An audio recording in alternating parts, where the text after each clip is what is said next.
Assalamualaikum warahmatullahi wabarakatuh. Salam sejahtera bagi kita semua. Om Swastiastu, Namo Buddhaya, salam kebajikan. Perkenalkan, nama saya Stefani Santi Widyastuti. Saya merupakan salah satu dosen dari Fakultas Teknobiologi Universitas Atmajaya Yogyakarta. Video ini saya buat sebagai bentuk pernyataan diri dosen dalam unjuk kerja Tridharma Perguruan Tinggi pada bidang pengajaran. Sekilas tentang latar belakang pendidikan saya menempuh S1 di Fakultas Farmasi Universitas Sanata Dharma Yogyakarta, kemudian saya melanjutkan pendidikan di program profesi apoteker di universitas yang sama. Selanjutnya saya menempuh Magister Bioteknologi di Universitas Gadjah Mada Yogyakarta. Saya bergabung sebagai dosen di Fakultas Teknobiologi, Program Studi Biologi Universitas Atmajaya Yogyakarta pada tahun 2018. Saya mengajar beberapa mata kuliah yang berkaitan dengan bidang keilmuan saya, antara lain fisiologi hewan, struktur dan perkembangan hewan, kultur jaringan hewan, bioteknologi virus, genetika, dan juga formulasi sediaan herbal. Mata kuliah utama yang saya ampu adalah fisiologi hewan, yang merupakan mata kuliah yang pertama kali dibebankan kepada saya ketika saya bergabung menjadi dosen di Fakultas Teknobiologi Universitas Atmajaya Yogyakarta. Pada mata kuliah fisiologi hewan ini, mahasiswa akan mempelajari, memahami konsep dasar dan prinsip fisiologi, fungsi organ, proses kehidupan, pengaruh faktor lingkungan terhadap proses fisiologi hewan, serta aplikasi fisiologi hewan pada bidang ilmu terkait. Di mana pada mata kuliah ini juga, mahasiswa akan mengetahui bagaimana fungsi normal suatu organ, sehingga mereka dapat mengaitkan gangguan atau kelainan berkaitan dengan fungsi suatu organ. Capaian pembelajaran mata kuliah fisiologi hewan ini ada 4. Yang pertama, mahasiswa mampu menjelaskan konsep-konsep dalam fisiologi hewan. Yang kedua, mahasiswa mampu menghubungkan konsep fisiologi hewan dengan penyakit. Yang ketiga, mahasiswa mampu mengaitkan kondisi gangguan fisiologis tubuh dengan terapinya. Kemudian yang terakhir, mahasiswa mampu menyusun naskah presentasi dari jurnal-jurnal terpercaya di bidang fisiologi hewan. Pada mata kuliah ini, mahasiswa akan mempelajari beberapa materi sebagai berikut. Yang pertama, konsep dasar homeostasis, kemudian konsep dasar hematologi dan kimia darah, fisiologi jantung, pembuluh darah, dan pemeriksaan fungsi jantung, kemudian fisiologi termoregulasi, fisiologi sistem respirasi, fisiologi sistem pencernaan dan gangguan sistem pencernaan, fisiologi ginjal dan osmoregulasi, kemudian fisiologi sistem syaraf, fisiologi sistem endokrin dan komunikasi endokrinal, fisiologi sistem reproduksi wanita, fisiologi sistem reproduksi laki-laki, fisiologi sistem imun dan gangguan pada sistem imun, fisiologi sistem gerak dan gangguan sistem gerak, serta yang terakhir adalah fisiologi sistem indera. Referensi utama yang saya gunakan pada mata kuliah ini adalah 2 buku. Yang pertama, Animal Physiology dari Ian Kay, dan yang kedua adalah Biology: A Global Approach yang dikarang oleh Campbell et al. Saya menyampaikan kedua referensi ini pada hari pertama perkuliahan sehingga mahasiswa dapat mempersiapkan diri untuk mengikuti perkuliahan dengan lebih baik. Pembelajaran saya lakukan secara luring, daring, maupun hybrid jika diperlukan.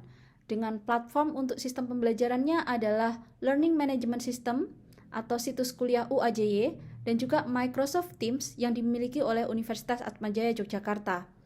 Mahasiswa dapat mengakses RPS, materi, kemudian kuis, tugas, maupun video yang telah saya attach di situs kuliah. Untuk video call atau video conference, saya menggunakan platform Microsoft Teams, di mana tidak hanya video conference saja, namun mahasiswa juga dapat berdiskusi melalui chat ataupun mengumpulkan tugas-tugas dalam files yang ada di Microsoft Teams. Kedua platform ini sangat menunjang mahasiswa untuk belajar selama perkuliahan. Metode pembelajaran yang saya gunakan berfokus pada mahasiswa antara lain discovery learning, small group discussion, case study, dan juga project-based learning melalui kegiatan presentasi di kelas. Komponen penilaian meliputi tugas individu untuk mengukur CPMK 1 dan 2 sebesar 10%, tugas presentasi kelompok untuk mengukur CPMK 3 dan 4 sebesar 10%, tugas diskusi kelompok untuk mengukur CPMK 1, 2, dan 3 sebesar 10%, kuis untuk mengukur CPMK 1, 2, dan 3 sebesar 10%, UTS untuk mengukur CPMK 1, 2, dan 3 sebesar 30%, dan UAS untuk mengukur CPMK 1, 2, dan 3 sebesar 30%. Berikut ini merupakan cuplikan interaksi di situs kuliah UAJY, di mana saya mengattach beberapa materi terkait perkuliahan, yaitu antara lain PowerPoint, kemudian video, juga buku referensi. Selanjutnya saya juga memberikan kuis ataupun tugas di situs kuliah, di mana kuis dikerjakan secara pribadi, sedangkan untuk penugasan dapat dikerjakan secara pribadi maupun berkelompok. Kemudian mahasiswa juga terkadang saya berikan topik untuk diskusi melalui situs kuliah, di mana pada saat kuliah daring, mahasiswa dapat melanjutkan diskusi melalui video conference di Microsoft Teams, di mana saya pun juga dapat mengikuti video conference tersebut, sehingga saya dapat melihat siapa saja mahasiswa yang berinteraksi dengan saya maupun dengan teman satu kelompoknya. Saya juga membuat beberapa video pembelajaran yang saya upload ke akun YouTube saya, di mana video ini dapat diakses oleh mahasiswa ketika perkuliahan saya laksanakan secara asinkron, di mana saya akan mengattach baik itu link maupun video pembelajaran ini ke situs kuliah yang dapat ditonton oleh mahasiswa pada jam perkuliahan, yang selanjutnya tentu saja akan dilanjutkan dengan penugasan ataupun dengan diskusi kelompok. Demikian pernyataan diri saya pada bidang pengajaran, semoga dapat memberikan gambaran yang lebih baik kegiatan saya pada bidang pengajaran. Berikut ini akan saya sertakan juga cuplikan dari interaksi saya bersama mahasiswa ketika melaksanakan perkuliahan daring. Akhir kata, saya ucapkan terima kasih. Assalamualaikum warahmatullahi wabarakatuh. Salam sejahtera bagi kita semua. Om Swastiastu, Namo Buddhaya, salam kebajikan.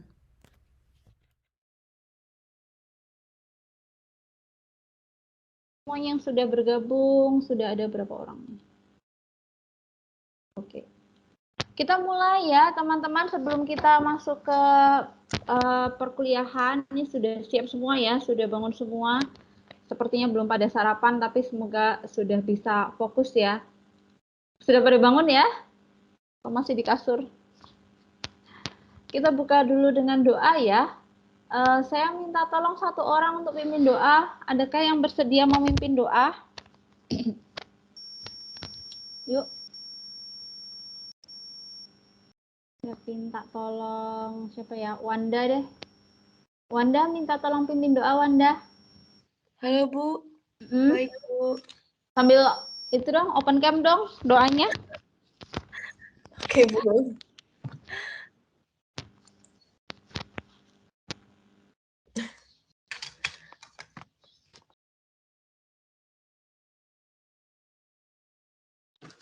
Selamat pagi Bu Fani dan teman-teman. Sebelum kita memulai pembelajaran kita hari ini, mari kita bersatu dalam doa. Doakan saya pimpin secara Katolik, yang lain harap menyesuaikan. Dalam nama Bapa dan Putra dan Roh Kudus. Amin. Terima kasih ya Bapak atas perlindungan-Mu dari malam hingga pagi ini. Sekarang ya Bapak, kami akan memulai pembelajaran fisiologi hewan. Semoga Engkau berkati Bu Fani dalam memberi pelajaran bagi kami, berkati juga perangkat yang kami gunakan, serta kami yang mendengarkan Bu Fani. Semoga pelajaran yang diberikan Bu Fani dapat bermanfaat bagi kami. Terima kasih ya Bapak, di dalam nama Tuhan Yesus kami berdoa dan mengucap syukur. Amin. Dalam nama Bapa dan Putra dan Roh Kudus. Amin. Oke, terima kasih Wanda. Sama-sama Bu. Baik, saya masuk ke materi ya teman-teman. Saya izin untuk share screen.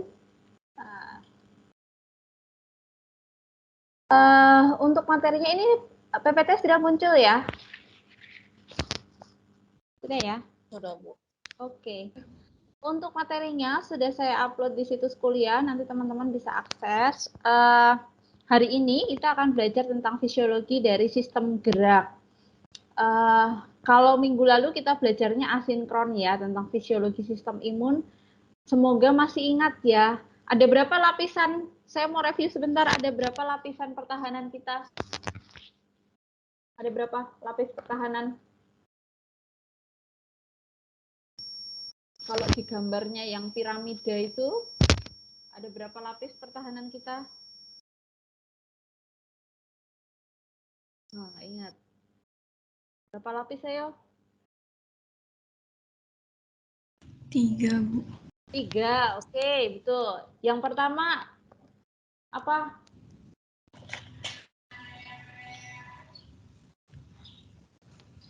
Yang pertama kulit. Kulit, ya contohnya ada kulit, apalagi? Enzim, mukosa, membran. Yes. Itu lapisan pertahanan yang fisik ya, sebenarnya fisik. Dia spesifik atau non spesifik? Termasuk spesifik atau non spesifik? Lapis pertama.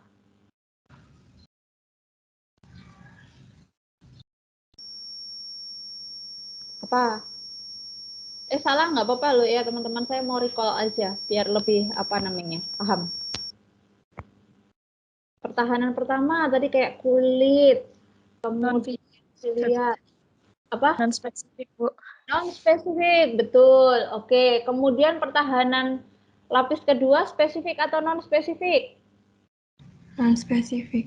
Non spesifik. Oke, sekarang kita akan beralih ke materi hari ini. Kita belajar tentang fisiologi sistem gerak.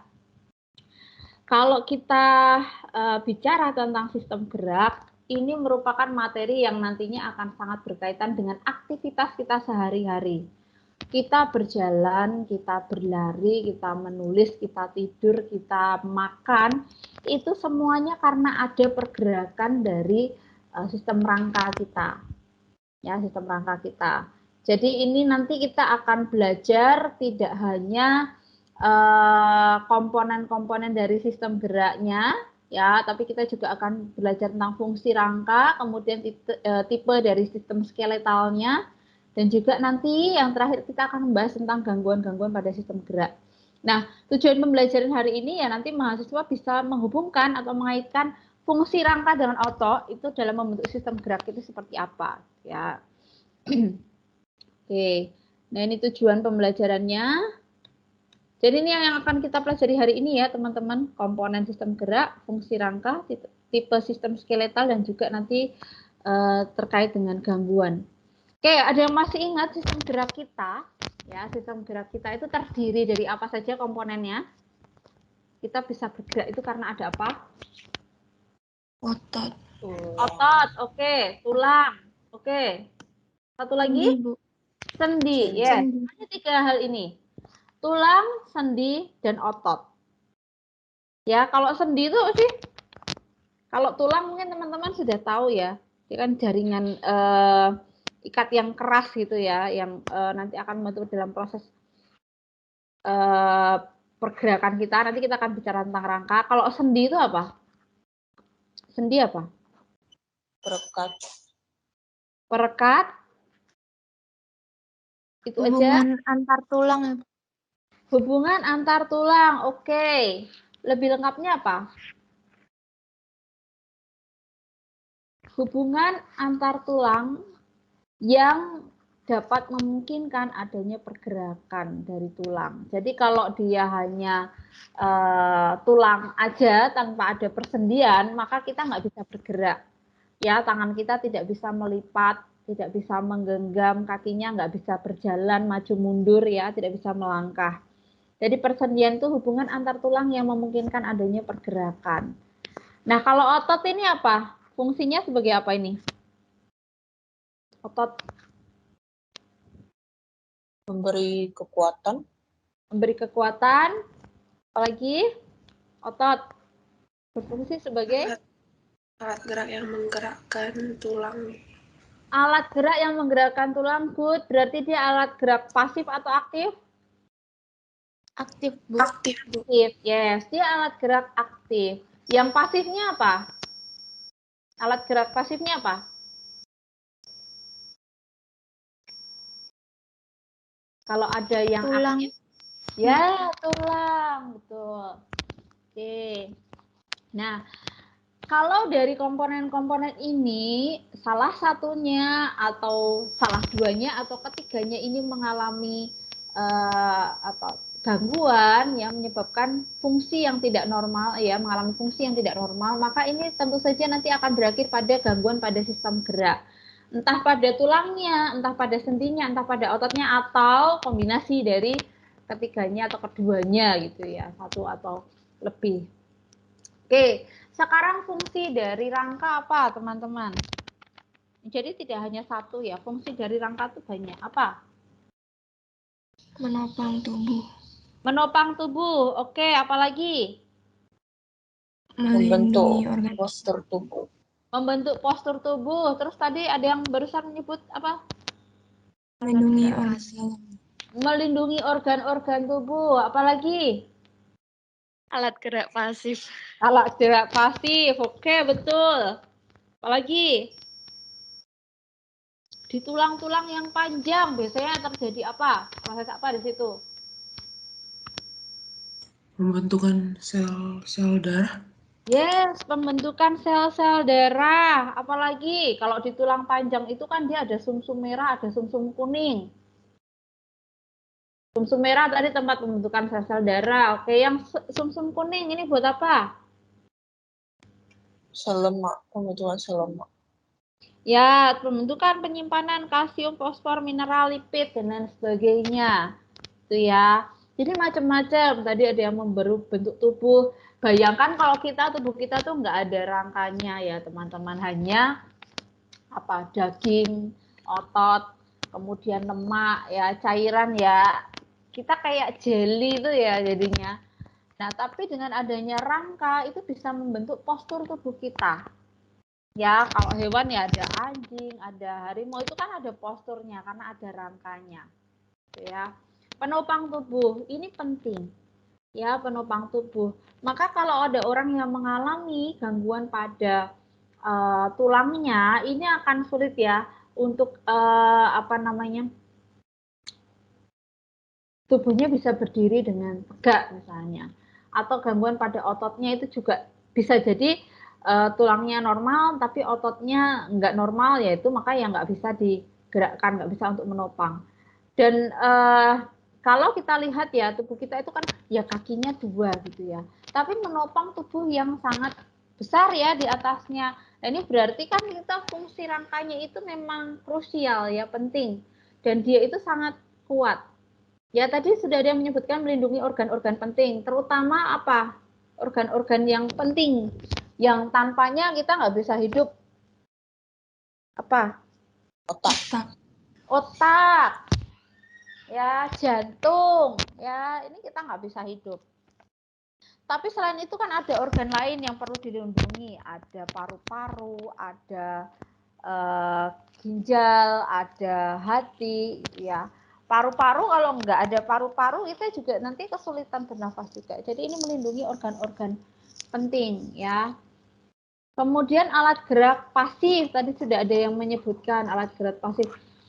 Teman-teman ini organ penting, kalian tadi ada serempak menyebutkan otak, itu betul, dan ini saya ingin kalian pegang betul ya, bahwa kalau tulang tengkorak kita itu kan dia sangat keras, memang didesain sangat keras untuk melindungi otak kita yang lunak, ya kan? Sehingga mohon untuk Tuhan sudah mendesain seperti itu, kalian juga harus menjaganya. Ingat kalau misalnya berkendara ya gunakan peralatan yang memadai ya untuk berkendara, pakai helm, pakai kalau misalnya mengendarai mobil ya pakai seat belt, jadi nggak kepentok kalau misalnya nabrak ya. Jadi Tuhan sudah mendesain seperti itu, maka kita juga harus bisa menjaga.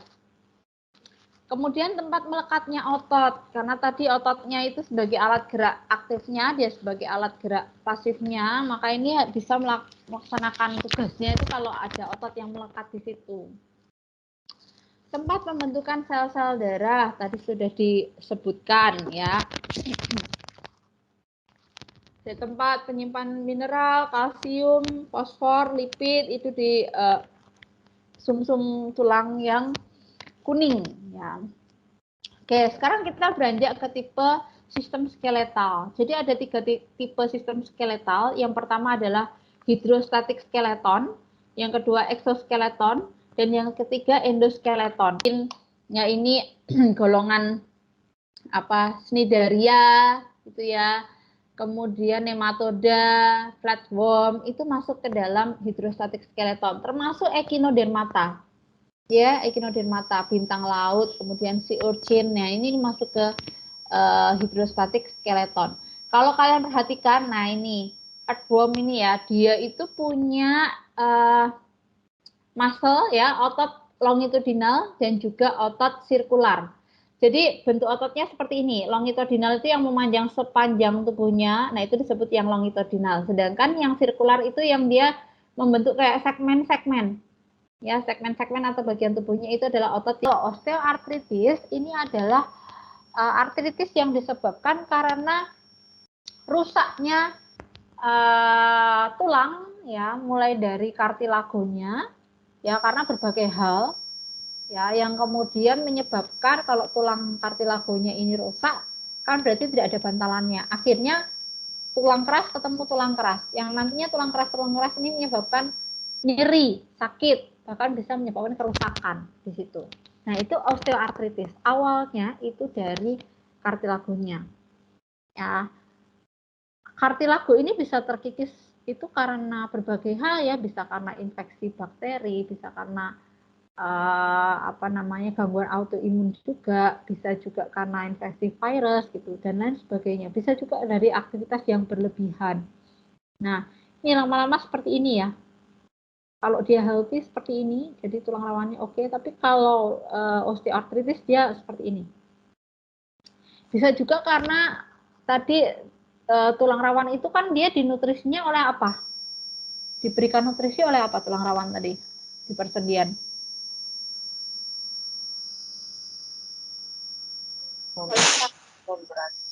Membran sinovial.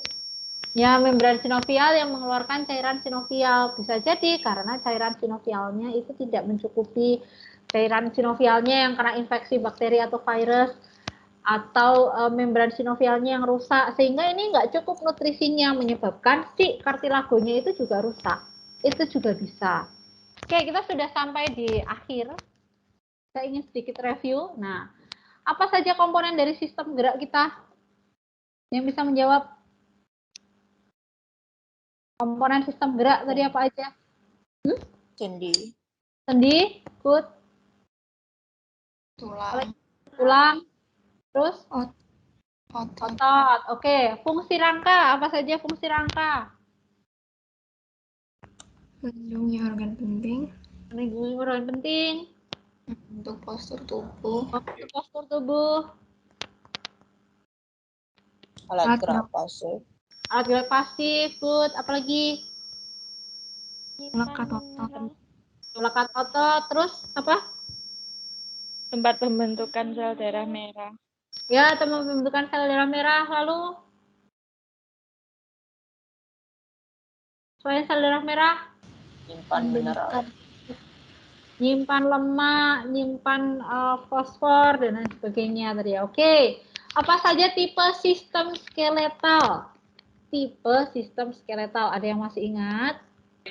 Endoskeleton. Ya, hidrostatik. Apalagi? Exoskeleton. Exoskeleton. Apalagi? Satu lagi? Endoskeleton. Nah, terakhir. Gangguan atau penyakit pada sistem gerak, saya cuma minta disebutkan aja. Apa aja tadi? Apa? Fraktura. Fraktura. Oke, apalagi? Skoliosis. Skoliosis. Apalagi? Artritis.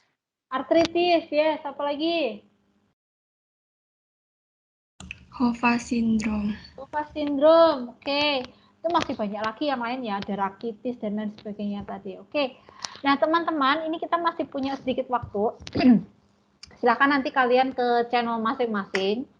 Ya, ini tugas untuk diskusi. Ya, karena nanti mungkin waktunya tidak cukup untuk kita diskusikan di kolom chat. Jadi silakan untuk diskusikan di channel masing-masing dengan sekelompoknya, ya, teman sekelompoknya. Dalam waktu diskusi sekitar 30 sampai 45 menit. Sepertinya 30 menit cukup sih, ya. Mungkin nanti maksimal ya saya harap sudah bisa dikumpulkan jam 9.30. Hal yang perlu didiskusikan adalah, jadi kalian berdiskusi tentang penyakit lumpuh layu. Ya, lumpuh layu. Jadi nanti yang perlu didiskusikan, patofisiologinya lumpuh layu seperti apa, faktor-faktor yang menyebabkan apa, apakah dia bisa dicegah atau tidak, ya, kalau bisa dicegah seperti apa, atau pengobatan terapinya seperti apa. Lalu setelah diskusi nanti dirangkum ya. Silakan diberikan source-nya, sumber-sumbernya, upload di file Teams channel kelompok masing-masing. Silahkan kalian menuliskan nama anggota yang ikut diskusi saja. Kalau tidak aktif diskusi, tidak perlu dituliskan. Dan mohon untuk bisa diskusinya di kolom channelnya masing-masing. Jangan via WA, jangan via platform yang lain. Agar saya bisa keliling-keliling ya, melihat mantau siapa aja yang bisa yang ikut diskusi atau tidak. Kalau bisa sih pakai chat ya, biar saya bisa membaca gitu ya. Karena kalau apa namanya pakai Meet, saya harus harus masuk ke meetingnya. Ya. Oke, sudah jelas untuk tugasnya teman-teman? Jelas ya? Yes or no? Jelas. Oke, sip.